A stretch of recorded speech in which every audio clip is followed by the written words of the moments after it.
दहशत के साये में शूटिंग। जी हाँ, आज एक दहशत वाली शूटिंग की कहानी बताऊंगा। नमस्कार, मैं हूं आयुष प्रसाद कश्यप। आप देख रहे हैं द एपी के रियल स्टोरी।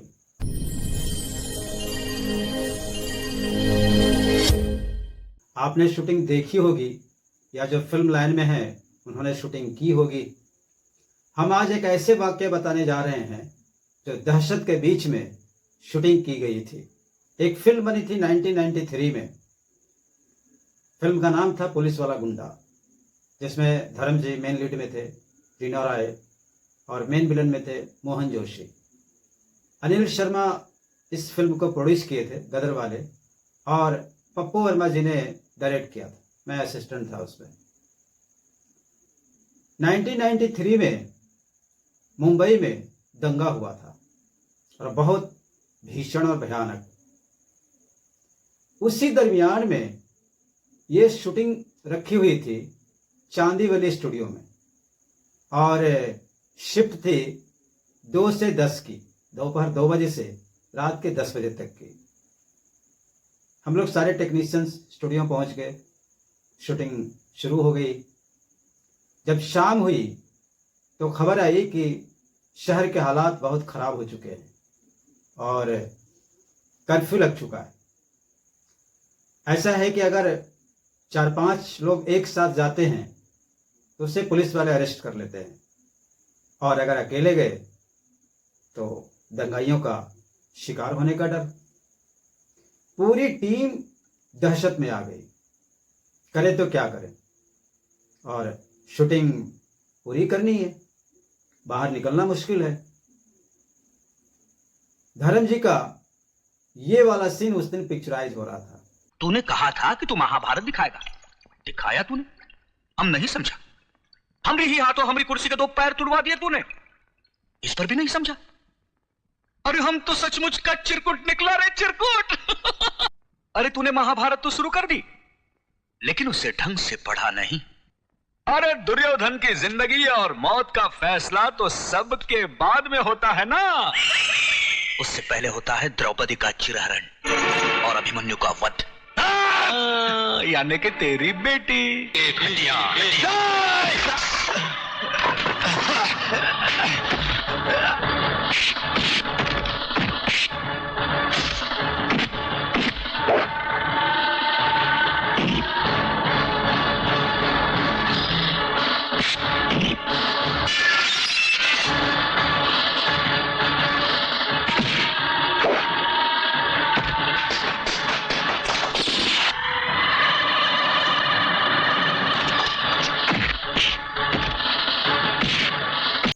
इस सीन को करने में काफ़ी टाइम लग गए। 2 से 10 की शिफ्ट थी, बट पप्पू वर्मा जो डायरेक्टर थे उन्हें भी लगा कि पैकअप जल्दी कर देना चाहिए, तो थोड़ा सा पहले, मतलब 10 बजे से पहले 9 बजे के आसपास उन्होंने शूटिंग पैकअप कर दी।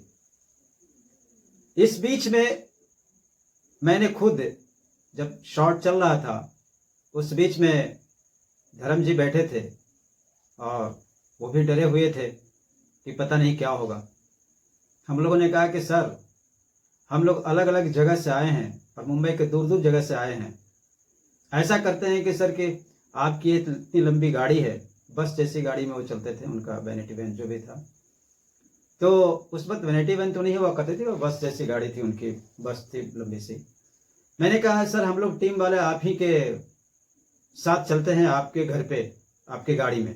आपको रास्ते में अगर किसी ने देख लिया तो सर आप पर तो कोई हमला करेगा नहीं, आप लोगों के चहेते हैं। उन्होंने कहा ठीक है पुत्र, कोई बात नहीं, चलो मेरे घर पे, मेरे बंगले पे तुम लोग रहो जब तक माहौल ठीक नहीं होता है। ये हंसी खुशी की बात थी, उन्होंने कहा तो दिया।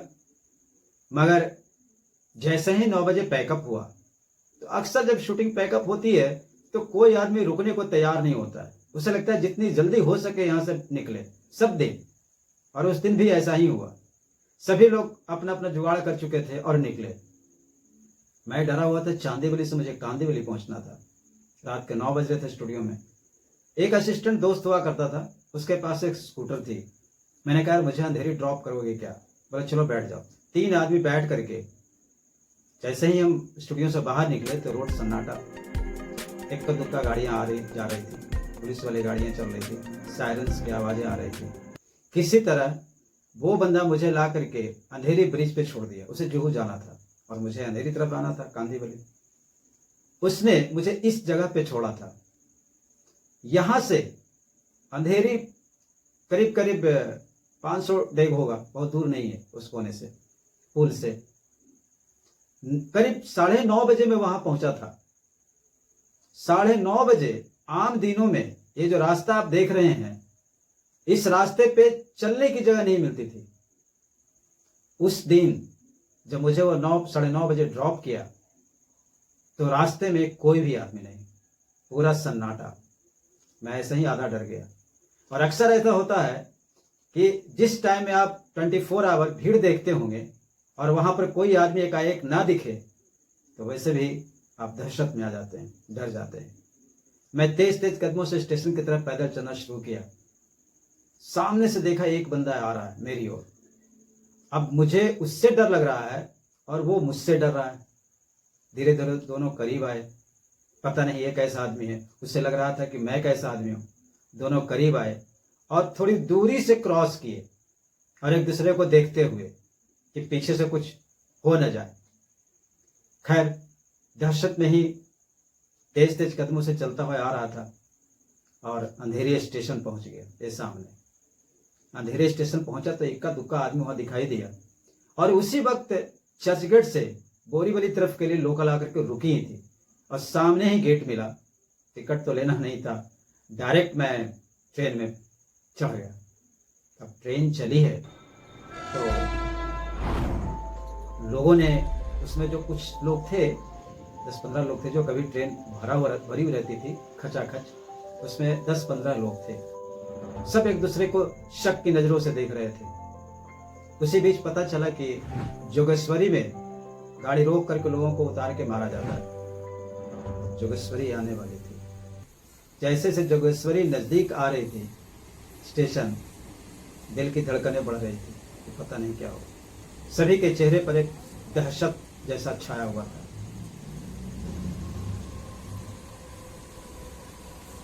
जोगेश्वरी स्टेशन आई ट्रेन, आकर के रुकी और सिर्फ स्टॉपेज समझाओ कि 2 सेकंड या 1 सेकंड गाड़ी स्टे हुई थी। मैंने देखा कि न किसी ने उस गाड़ी में चढ़ा, न कोई उतरा उससे, और गाड़ी चल दी। जैसी चल दी गाड़ी, जान में जान आई। कांदीवली पहुंचे तो वहां से मुझे जाना था भूमि पार। अब मुझे लगा ऑटो में जाएंगे तो पता नहीं ऑटो वाला कौन होगा, कैसा होगा। मैंने कहा कि बस में चलते हैं। बस की लाइन में गया, जहाँ बस आती थी, कांदीवली वेस्ट की बात कर रहा हूँ। तो करीब 5-6 आदमी लाइन में खड़े थे और बस आ गई तुरंत। हम लोग बस में चढ़ गए। हम उसके बाद बस निकली और वहाँ क्या बोलते हैं, गणेश नगर स्टॉप पे उतरे। गणेश नगर जब स्टॉप पे उतर रहे थे, वहाँ भी आदमी बहुत कम। तो सेना की एक गाड़ी थी, वो बहुत बड़ी ट्रक जैसी, उससे सेना के लोग उतर रहे थे और सभी को जो दिख रहे थे उससे बोल रहे थे कि अपने अपने घरों में जाओ, अपने अपने घरों में जाओ। मैं भी उसके पास जल्दी से निकलो यहाँ से। और मैं वहाँ से फिर किसी तरह डरते डरते अपने रूम पर पहुँचा। ये दहशत वाली कहानी थी। आपको कैसी लगी आप ज़रूर बताएंगे।